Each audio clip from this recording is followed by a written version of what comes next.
قوة إلا بالله العلي العظيم. أعوذ بالله من الشيطان اللعين الرجيم. بسم الله الرحمن الرحيم. الحمد لله الذي هدانا لهذا وما كنا لنهتدي لولا أن هدانا الله. لقد جاءت رسل ربنا بالحق. الصلاة والسلام والتحية والإكرام على أشرف الأنبياء والمرسلين وخاتم النبيين سيدنا ونبينا وشفيع ذنوبنا وطبيب قلوبنا مولا ومولا الثقلين جد الحسن والحسين أبي القاسم محمد وعلى أهل بيته طيبين الطاهرين المعصومين المنتجبين المنتخبين المظلومين ولعنة الله على أعدائهم أجمعين من الآن إلى يوم قيام الدين. أما بعد فقد قال الله تعالى في كتابه المبين وخطابه المتين وقوله الحق. بسم الله الرحمن الرحيم. إني جاعلك للناس إماما وقال من ذريتي قال لا ينال عهد الظالمين. صلوات.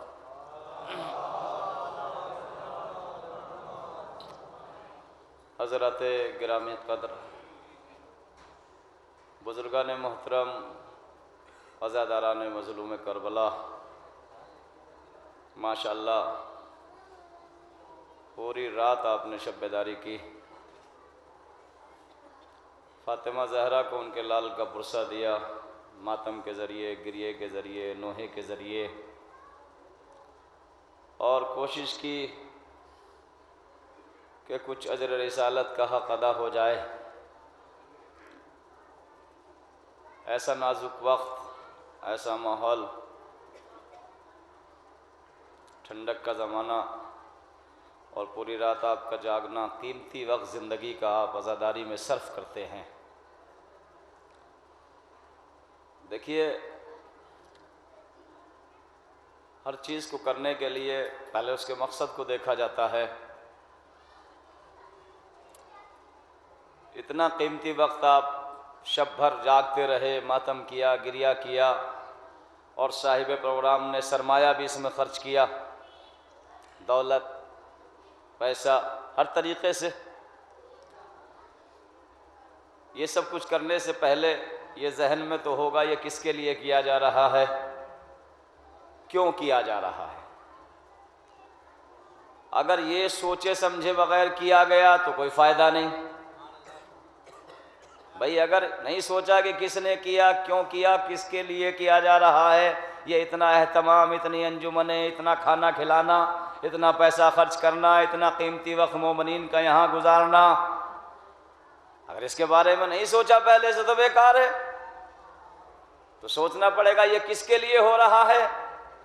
یہ اہل بیت کے لیے ہو رہا ہے، اور اہل بیت کے خاص اس فرد کے لیے ہو رہا ہے کہ جس نے پوری شریعت صبح سے لے کے عصر تک بچا دی.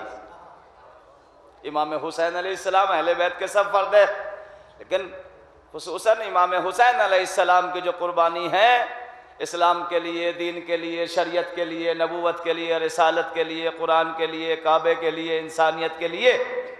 ویسے تو آل محمد نے بہت قربانیاں دی، اہل حرم نے بھی قربانی دی، بچوں نے بھی قربانی دی، جوانوں نے قربانی دی، ضعیفوں نے بھی قربانی دی، لیکن سر فہرست کس کا نام آتا ہے؟ امام حسین علیہ السلام کا. تو اتنا وقت خرچ کرنے سے پہلے، اتنا سرمایہ خرچ کرنے سے پہلے ہمیں دیکھنا پڑے گا کہ وہ کیا مقصد تھا جس کے لیے حسین نے اتنی بڑی قربانی دی. کتنی بڑی قربانی، اس سے بڑی قربانی کو دے سکتا ہے؟ پورا گھر کربلا میں حسین لے کے آ گئے، پورا قبیلہ لے کے آ گئے، پورا شجرہ لے کے آ گئے. سوچئے ذرا، حسین کو یہ سوچنا چاہیے تھا مولا کو، کچھ فردوں کو وہیں چھوڑ دیتے مدینے میں، تنہا آ جاتے، لیکن نہیں، حسین سب کچھ لے کے آ گئے، یہاں تک کہ بہنوں کی غیرت بھی شام کے بازار میں آ گئی، یہاں تک کہ جوان بھائی بھی قتل ہو گئے کربلا میں آ کے۔ تو آخر وہ کون سا مقصد تھا جس مقصد کو حسین نے اتنا اہم سمجھا کہ اپنے گھر والوں کو قربان کر دیا، اپنے گھر والوں کو قربان کر دیا؟ تو مقصد واضح ہے، ہم نہ سمجھے دنیا سمجھ رہی ہے۔ اور عزیزو، انسان چلا جائے مقصد زندہ رہ جائے۔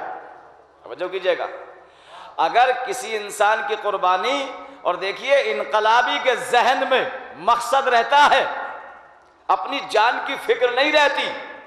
اگر حسین کو اپنی جان کی فکر ہوتی تو مولا حسین بھی اپنے مقصد میں کبھی کامیاب نہ ہو پاتے، لیکن حسین کے سامنے بھائی کا لاشا پڑا رہا، بیٹے کا لاشا پڑا رہا، بھتیجے کا لاشا پڑا رہا، مقصد کو پیش نظر رکھا۔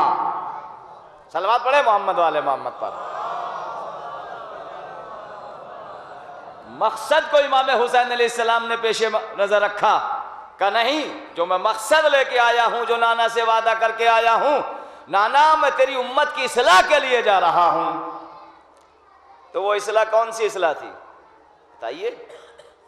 اس کا مطلب یزید جو امام حسین علیہ السلام کے مقابلے پہ آیا، وہ شریعت کے خلاف تھا، شریعت کا مخالف تھا، اس لیے کہ مولا حسین کا جملہ بتا رہا ہے کہ نانا میں تمہاری امت کی اصلاح کے لیے جا رہا ہوں۔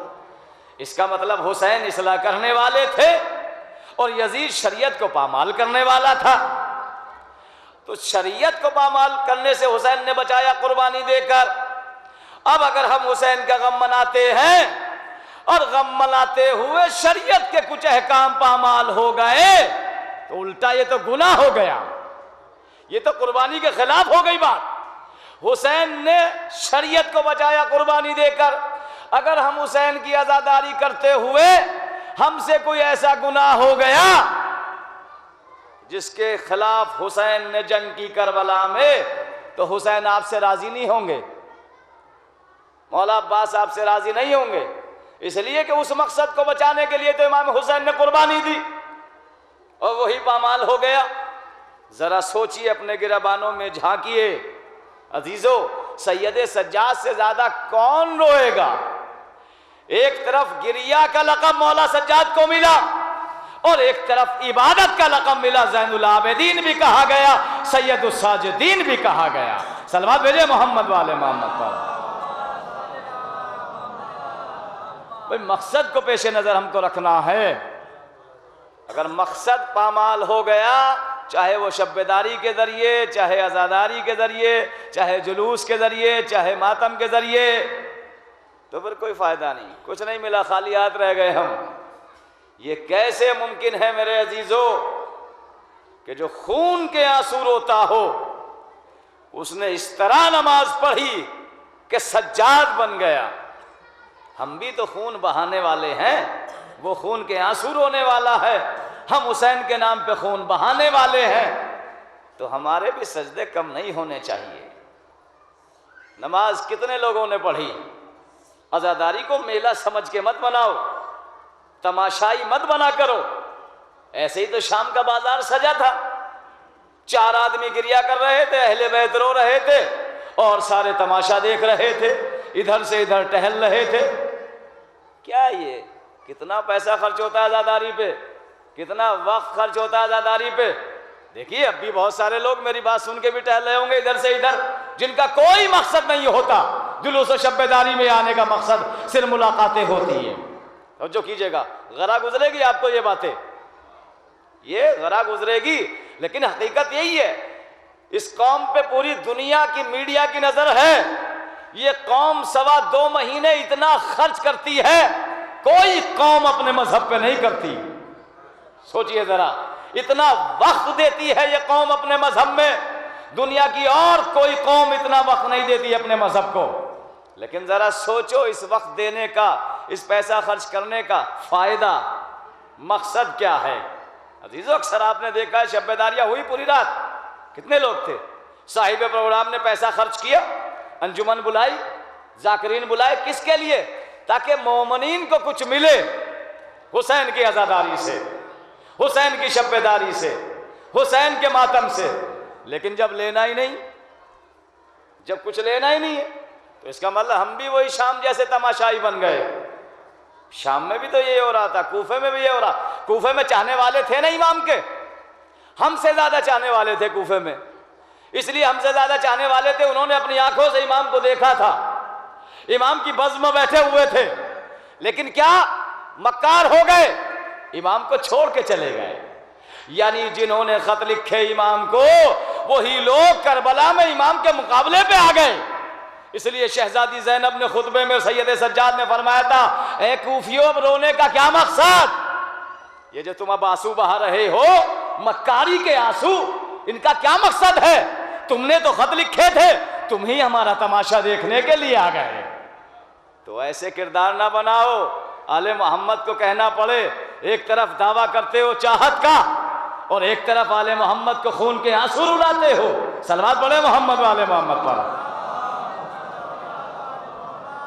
سوچے، آپ ذرا سوچے، غور فرمائے۔ ماشاءاللہ بڑے مولائی ہیں یہاں کے مومنین، میں جانتا ہوں، کئی سال سے آتا ہوں، قربان، واقعی جانے قربان یہاں کے مومنین پہ، اور آل محمد بھی فخر کریں گے آپ پہ۔ آپ ماشاءاللہ اتنے مولائی ہیں، اور ہونا بھی یہی چاہیے کہ اہل بیت فخر کرے ہمارے اوپر۔ میں بار بار اس بات کو پڑھتا ہوں ہر جگہ جا کر، شہرت کی کوئی کمی نہیں ہے، آپ کی دعاؤں سے اللہ کا شکر ہے۔ اہل بیت کے لیے کچھ ہو جائے تو قسم خدا کی یہ کافی ہوگا۔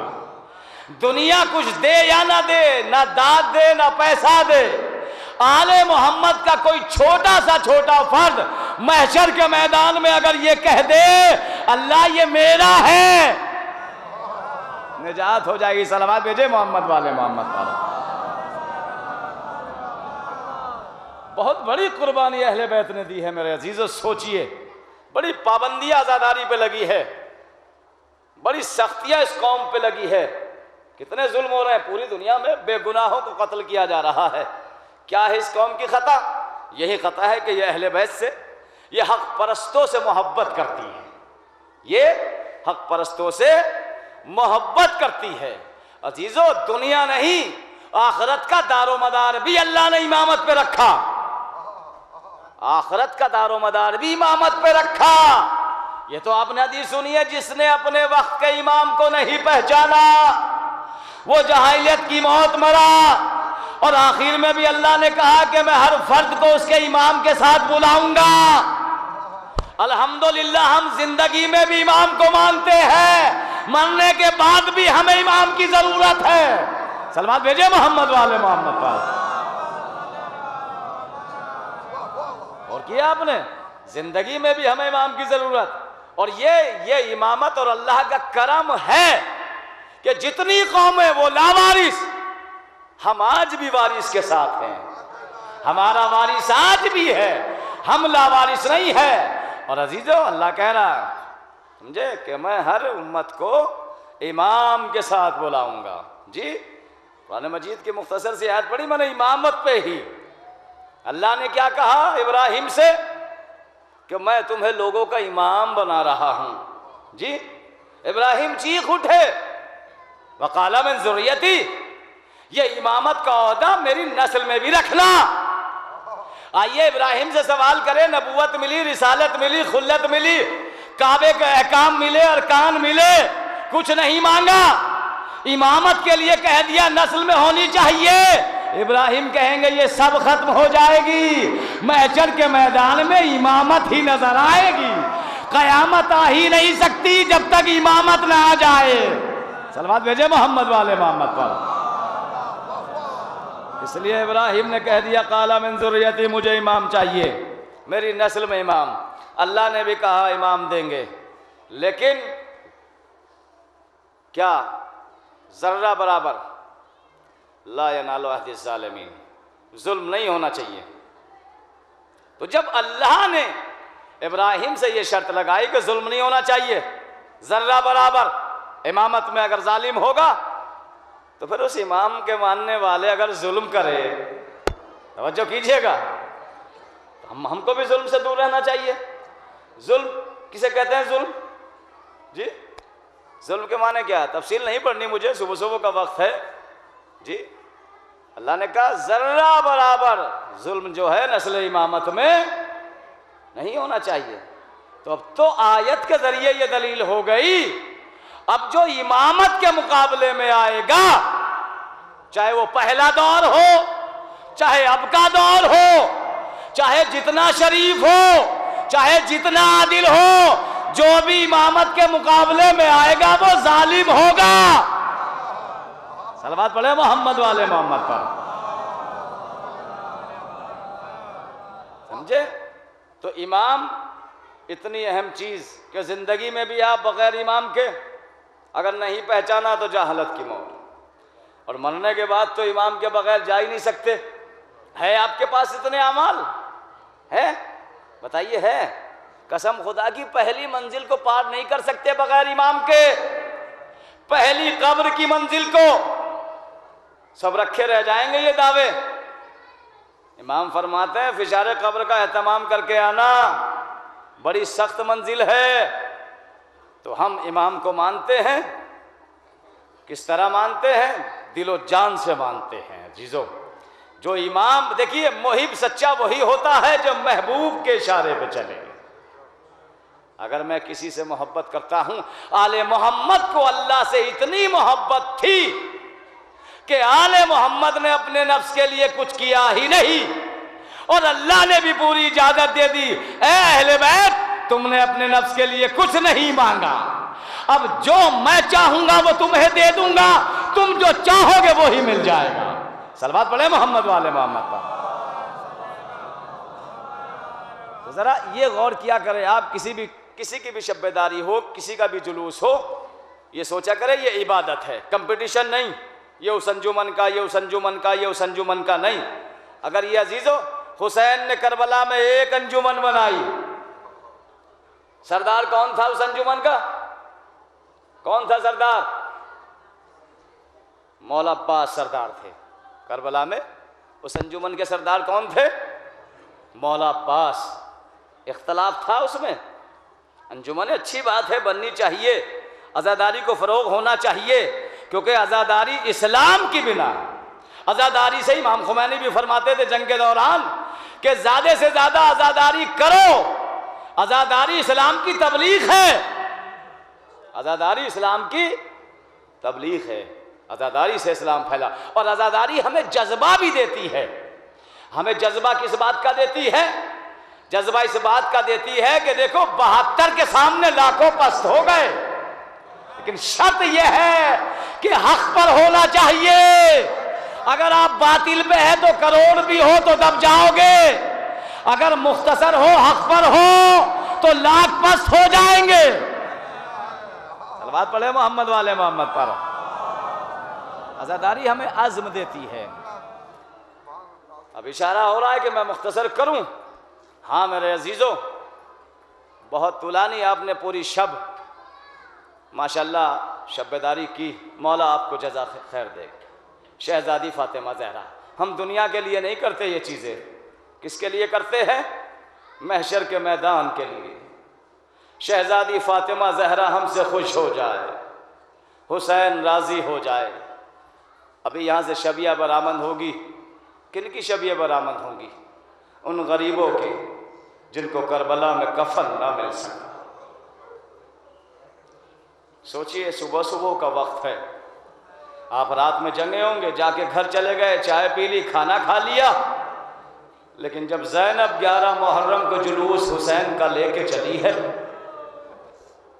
تو کوئی یہ کہنے والا نہ تھا علی کی بیٹی تو نے پوری رات شام غریبہ میں شب بیداری کی، جگ گئی ہوگی، آرام کر لے، زینب سے زیادہ ہم شب بیداری کریں گے۔ عزیزو ہولناک منظر کربلا کا میدان، چاروں طرف لاشیں پڑے ہوئے ہیں، کربلا میں سائے سائے ہوا چل رہی ہے، کہیں بھتیجے کا لاشا، کہیں بیٹے کا لاشا، کہیں بھائی کا لاشا، ساری بیویاں بے ردہ بیٹھی ہے، بچے بے ہوش پڑے ہوئے ہیں، اور زینب ٹوٹا ہوا نیزہ لے کے بیویوں سے کہہ رہی گھبراؤ نہیں، آج کی رات تو میں عباس بن کے پہرا دوں گی۔ زینب سے زیادہ جاگو گے آپ؟ سید سجاد سے زیادہ جاگو گے؟ پوری رات علی کی بیٹی پہرا دیتی رہی، اور جب بیٹی کی مدد کرنے کے لیے رات کے اندھیرے میں باپ آ گیا، تڑپ گئی بیٹی، سوار کل لوٹ لینا آ کر، آج تو زینب پہرے دار۔ علی کا صبر ٹوٹ گیا، میری بیٹی زینب تو اتنی بہادر ہو گئی، چادر چھننے کے بعد بھی تیرا حوصلہ کم نہیں ہوتا۔ کہا بابا میرا بھیا مارا گیا، میرا اکبر مارا گیا۔ علی آ گئے زینب کو داد دینے کے لیے شام غریبہ میں، واہ میری بیٹی زینب، تو نے تو ایسی جرت دکھا دی کہ علی جیسا شجاع تیری بہادری پہ فخر کرتا ہے۔ کون جاگے گا زینب سے زیادہ؟ کوئی تاریخ میں نے نہیں سنی 11 محرم کو جب سے حسین کا قافلہ چلا، زینب کہیں سوئی ہو، زینب نے کہیں آرام کیا ہو۔ حسین کا بیٹا جب تھک جاتا تھا زمین پر بیٹھ جاتا تھا، جیسے ہی سجاد زمین پر بیٹھتے تھے فوراً شمر لئی تازیانہ لے کے آتا تھا، سجاد اٹھ، سب بیٹھے، تجھے اجازت نہیں۔ سوچئے میرے عزیزوں کتنے مصائب آل محمد پہ گزر گئے۔ آپ تو ایک رات روتے ہیں، آپ تو 2 مہینے روتے ہیں۔ کوئی حسین کے بیٹے سجاد سے پوچھے 40 یا 38 برس حسین کا بیٹا یہ کہہ کے روتا رہا، ہائے میرا بابا پیاسا، ہائے میرا بابا پیاسا۔ منہال نے ہاتھوں کو جوڑا، مولا کربلا میں پیاسے تو سب تھے، آپ جب بھی یاد کرتے ہیں بابا کی پیاس کو یاد کرتے ہیں۔ مولا سجاد فرماتے منہال پیاسے تو کربلا میں سب تھے، لیکن جتنا میرا بابا پیاسا تھا۔ رونے کے لیے آئے ہو نا؟ ابھی تو آنکھوں میں کسی کا غم نہیں ہوگا نا، تو پاک آنکھوں سے نکالو نا غم حسین میں آنسو۔ زہرا سوالی بن کے آ جاتی ہے تمہارے سامنے، حسین کی ماں کہیں نہیں جاتی، اس لیے کہ پہلو زخمی ہے، لیکن جیسے عزادار فرش عزا پہ بیٹھتے روتے ہیں فوراً زینب آواز دے کے کہتی اماں چل بستی میں بھیا کی مجلس ہو رہی ہے۔ مولا سجاد فرماتے منہال جتنا میرا بابا پیاسا تھا اتنا کوئی پیاسا نہیں تھا۔ مولا وہ کیسے؟ کہا منہال جب اکبر کے برچھی لگ گئی پیاس بجھ گئی، جب چچا کے شانے کٹ گئے پیاس بجھ گئی، جب اونو محمد مارے گئے پیاس بجھ گئی، جب اصغر کے تیر لگ گیا پیاس بجھ گئی، لیکن اے منہال سب سے آخر میں میرا بابا مارا گیا۔ میرا بابا اتنا پیاسا تھا، جب آخری رخصت کے لیے میرے خیمے میں آیا تو بابا کے دہن سے دھواں نکل رہا، وقت ذبح بھی میرے بابا کو پانی نہ ملا۔ ذوالجناح بھی کھڑا ہے یہاں پہ، آپ زیارت کریں گے، یہ وہ ذوالجناح ہے جو حسین کی شہادت کی خبر لے کے خیمے میں آیا تھا۔ اتنا غریب ہو گیا تھا فاطمہ کا لال کہ حیوان شہادت کی خبر لے کے خیمے میں پہنچا۔ سب سے پہلے سکینہ نے سوال کیا ذوالجناح یہ بتا جب میرا بابا ذبح کیا پانی ملا یا نہیں؟ بے زبانی میں رو کے کہتا ہے حسین کی بیٹی تیرے بابا کا سوکھا گلا کاٹا گیا۔ جزاک اللہ مولا آپ کو کوئی غم نہ دے سوائے غم حسین کے۔ ابھی یہاں سے لاشیں برآمد ہوں گے، لاشیں ہیں یہ ان غریبوں کے لاشیں ہیں جن کو کفن نہ مل سکا، جن کو غسل نہ مل سکا، جن پہ وارث رو نہ سکے، ان غریبوں کے لاشیں آپ کے سامنے برآمد ہوں گے۔ عزیزو ہاں چہلم قریب ہے، ہر عزادار کا دل تڑپتا ہے میں کربلا چلا جاؤں چہلم کو۔ ذرا سوچئے بہن کا دل کتنا تڑپا ہوگا جب پہلا چہلم زینب کی زندگی میں آیا ہوگا، کتنا دل تڑپتا ہوگا۔ اس لیے نبی نے فرمایا ہے جو چہلم کو حسین کی زیارت کے لیے کربلا چاہے 70 حج عمرے کا ثواب ہے اس کے لیے۔ ہاں میرے عزیزو، چہلم کو جب زینب کو رہائی ملی، کٹے ہوئے شہیدوں کے سر آنے لگے، زینب کہتی ہے بیٹا سجاد یزید سے کہہ دے شام کی عورتوں کو بھیجے، میں بھیا کا ماتم کرنا چاہتی ہوں۔ جزاک اللہ جزاک اللہ۔ ہاں میرے عزیزو، بڑا ارمان تھا ایک بچی کو حسین کے قافلے میں، بڑا ارمان تھا وطن جانے کا۔ کس کو؟ حسین کی بیٹی سکینہ کو۔ آپ کے بھی چھوٹی چھوٹی بیٹیاں ہوں گی نا، اپنے کلیجے پہ ہاتھ رکھو، کتنا چاہتے ہو بیٹیوں کو؟ حسین سے زیادہ محبت کرو گے؟ کرو گے حسین سے زیادہ؟ حسین کو چین نہیں آتا تھا جب تک سکینہ سینے پہ نہ سو جائے، اور نہ سکینہ کو چین آتا تھا جب تک بابا کے سینے پہ نہ سو جائے۔ ہاں میرے عزیزو، میں ایک روایت پڑھنا چاہتا ہوں آپ کے خدمت میں، اور مشہد میں نے مولانا صفت رضوی سے یہ روایت سنی ہے، کتابوں میں بھی آپ کو مل جائے گی۔ جو قید خانے کا چورایا تھا نا، قید خانہ چوراہے پہ تھا، چاروں طرف بازار شام آپ نے دیکھا جو گیا حضرات، یزیدیوں کے بچے آ کر قید خانے کے سامنے روز شام کو کھیلا کرتے تھے۔ سکینہ بڑی حسرت سے قید خانے کے دروازے پہ کھڑی ہوئی سب کو دیکھتی رہتی تھی، لیکن کوئی بچہ سکینہ کی طرف متوجہ نہ ہوتا تھا۔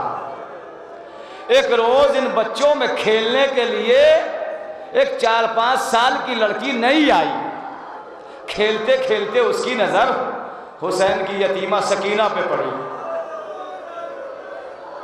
کھیل کو چھوڑا، دوڑ کے در زندان پہ پہنچی، کہتی ہے بچی تو بڑی غریب نظر آتی ہے، بڑی شریف نظر آتی ہے، تیری چادر بھی چھن گئی، تجھے تیرے بابا نے چادر نہیں دی؟ سکینہ کہتی ہے چادر تو ملی تھی، چھن گئی کربلا میں۔ شام کی بچی کہتی ہے شامی بچی تیرے کان زخمی کیوں ہیں؟ کہا گوشوارے پہنے ہوئے تھے کربلا میں چھن گئے۔ شام کی بچی نے کیفیت کو دیکھا، سکینہ کی یتیمی کو دیکھا، سکینہ کی مظلومی کو دیکھا، اور سوال کرتی ہے تو بڑی بھوکی لگتی ہے مجھے، شاید تو نے بہت دنوں سے کھانا نہیں کھایا، شاید تو نے بہت دنوں سے پانی نہیں پیا۔ سکینہ کہتی ہے پانی تو آتا ہے، اتنا کم آتا ہے، چھوٹے بچے پی لیتے ہیں۔ شامی بچی کہتی ہے مجھ سے دوستی کرے گی؟ میں تیرے لیے غذا لے کے آتی۔ سکینہ کہتی ہے غریبوں سے کون دوستی کرتا ہے؟ شام ہوئی، بچی اپنے گھر پہنچی، والدین نے دسترخوان کو بچھا دیا، کھانا لگا دیا، ماں بچی کو بلانے کے لیے پہنچی، بیٹی چل کھانا کھا لے۔ کہتی ہے اماں جب سے غریب کو دیکھا بھوک نہیں لگتی ہے۔ باپ گیا بیٹی چل ہمارے ساتھ کھانا کھا لے۔ کہتی ہے بابا نہ بھوک لگتی نہ پیاس لگتی۔ ارے بیٹی تو نے کس کو دیکھ لیا؟ کہ بابا عجیب بچی خرابتی شام میں قید ہے، اس قید خانے میں قید ہے جہاں حیوانوں کو بھی نہیں رکھا جاتا۔ والدین نے دسترخوان کو لپیٹ کے رکھ دیا،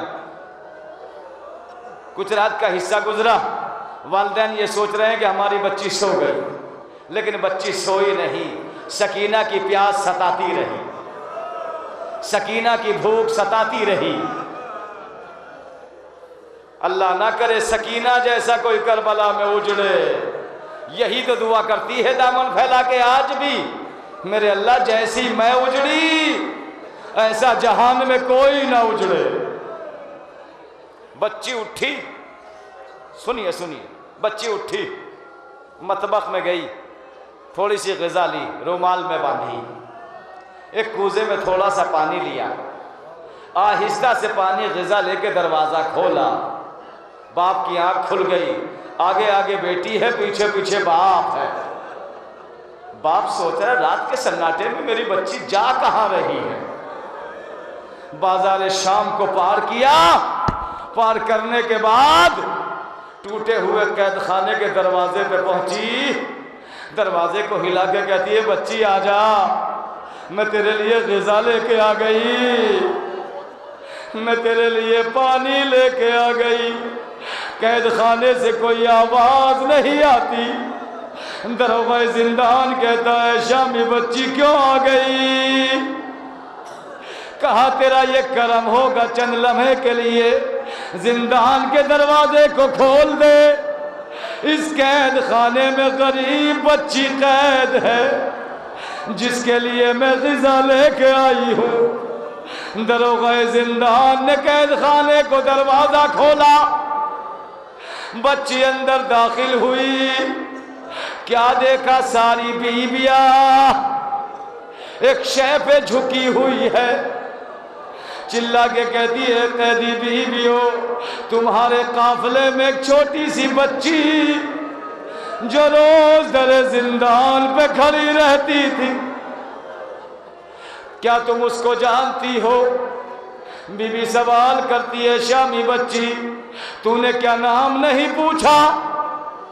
شامی بچی کہتی ہے نام تو پوچھا تھا لیکن اس نے اتنا بتایا, انا غریب بنت الغریب, انا مظلوم بنت المظلوم, انا عطشان بنت العطشان. ارے میں غریب کی بیٹی ہوں, میں پیاسی ایک پیاسے کی بیٹی ہوں, میں ایک مظلوم باپ کی مظلوم بیٹی ہوں. اے بیویوں کیا تم اس کو جانتی ہو؟ بی بی کہتی ہے شامی بچی اسے دیکھے گی تو کیا پہچان پائے گی؟ ایک مرتبہ شامی بچی کہتی ہے تم دکھاؤ تو. ایک لمحے کے لیے میں نے اس کے چہرے کو دیکھا ہے. اب جو بیویاں ہٹی, ایک مرتبہ چیخ مار کے کہتی ہے قیدی بچی میں تیرے لیے پانی لے کے آئی, آنکھیں کھول, میں تیرے لیے غذا لے کے آ گئی. شہزادی زینب فرماتی ہے شامی بچی اب سکینہ کبھی پانی نہ پیے گی. پیاس کی اتنی شدت تھی بابا کو روتے ہوئے دنیا سے گزر گئی. اب جو شامی بچی نے یہ سنا پانی کو زمین پر پھینک دیا. اے غریب بچی میرا انتظار تو کرتی, میں تیرے لیے پانی لے کے آ گئی. عزیزو غذا کو وہیں چھوڑا. باپ باہر کھڑا ہوا تھا, لپٹ کے کہتی ہے بابا غضب ہو گیا. بیٹی کیا ہوا؟ کہا بابا قید خانے میں ایک بھوکی بچی مر گئی, ایک پیاسی بچی مر گئی. ایک مرتبہ میرے عزیزو باپ کہتا ہے تو نے پوچھا نہیں یہ قافلہ کس کا قافلہ ہے, یہ قیدی کون قیدی ہے؟ کہتی ہے بابا یہ قیدی ہے, آپ خود دریافت کر لیجئے. عزیزو اس بچی کا باپ در زندان پہ آیا, سید سجاد سے سوال کرتا ہے اے قیدی تجھ پہ میرا سلام, تو کتنا غریب ہے, تیرے بچے بھوک سے مر گئے, تو نے کسی سے نہ کہا, تیرا تعلق کہاں سے ہے, تیرا شجرہ کہاں سے ہے؟ سید سجاد سوال کرتے ہیں بھائی اب پوچھ کے کیا کرے گا؟ میری بہن سکینہ زندان کے اندھیرے میں گھٹ کے مر گئی. ایک مرتبہ شامی کہتا ہے ارے اپنے باپ کا نام تو بتا دے, اپنا شجرہ تو بتا دے. سید سجاد فرماتے ہیں میں حسین کا بیٹا سجاد. کہتا حسین کون حسین؟ علی کا بیٹا حسین, فاطمہ کا بیٹا حسین. جیسے ہی عبداللہ نے یہ سنا سر کو پیٹ کے کہتا ہے مولا کیا قیامت آ گئی, ہمیں نہیں معلوم, آپ قید خانے میں ہے. عبداللہ دوڑ کے بستی میں گیا. ایک مرتبہ شامیوں کو کہتا شامیوں کیا غضب ہو گیا, تمہیں نہیں معلوم قید خانے میں کون قید ہے؟ حسین کا بیٹا حسین کی بہن زینب، ارے جو بے پردہ شامیوں کے بازار میں آ گئی. جزاک اللہ جزاک اللہ. ہاں میرے عزیزو، او مولا آپ کو کوئی غم نہ دے سوا غم حسین کے. اتنی بڑی قیامت گزر گئی. شام میں حسین کے بہت سارے چاہنے والے تھے، پتہ نہیں تھا کسی کو یہ حسین کا قافلہ ہے، یہ علی کی بیٹیاں ہے. بس میں نے ختم کر دیے مسائل عزیزو. چہلم میں ایک جملہ چہلم کا، ایک جملہ چہلم کا. رہائی ملی چہلم کو، سب کے سر آ گئے. تفصیل نہیں پڑھنی، چہلم میں ہم مسائل سنیں گے. اور ہاں عزیزو، اربعین کا دن بھی عاشور سے کم نہیں ہے. اربعین کا دن بھی عاشور سے کم نہیں ہے. سب کے سر آئے، رہائی ملی، ماتم ہوا، ناقے لائے گئے. ساری بیویاں اپنے ناقوں پہ سوار ہو گئے. سید سجاد نے دیکھا ایک ناکہ خالی ہے. پھوپھی کے قریب جا کے کہتے پھوپھی اماں کون بیوی نہیں آئی؟ کہا بیٹا سب بیویاں تو سوار ہو گئی. کہا نہیں پھوپھی اماں ایک ہماری خالی ہے. اب جو زینب نے نظر دوڑائی، کسی کی نہیں. کس کی؟ جس کا جھولا بھی شاید برآمد ہوگا. رباب کو جھولے سے بڑی آس ہے. قسم خدا کی راتوں کو اٹھ اٹھ کر خوابوں میں لوریاں، خوابوں میں جھولا جھلاتی ہے. اور یہ ماں ہی جانتی ہے چھوٹے بچے کی محبت. پوچھئے جس کے چھوٹے چھوٹے بچے گزر جاتے ہو دنیا سے، اس ماں کو نیند نہیں آتی. اصغر جیسا پیارا کس کا بچہ ہوگا؟ سید سجاد نے دیکھا اور کوئی نہیں، کوک اجڑی رباب قبر سکینہ سے لپٹی ہوئی. اے میری بیٹی سکینہ چل رہائی مل گئی. قبر سکینہ سے آواز آئی، اماں رہائی آپ کو مبارک. بہن سغرا کو میرا سلام کہنا. کہنا بہن اچھا ہوا جو کربلا نہیں آئی، ورنہ تماچے لگتے، قافلہ جانے لگا، سکینہ تنہا رہ گئی. شاید قبر سکینہ سے آج بھی آواز آتی ہوگی، اے میرے چچا مجھے معاف کر دینا، اب کبھی پانی نہیں مانگوں گی. انا للہ و انا الیہ راجعون. اللہم اغفر للمؤمنین والمؤمنات والمسلمین والمسلمات الاحیاء منهم والاموات.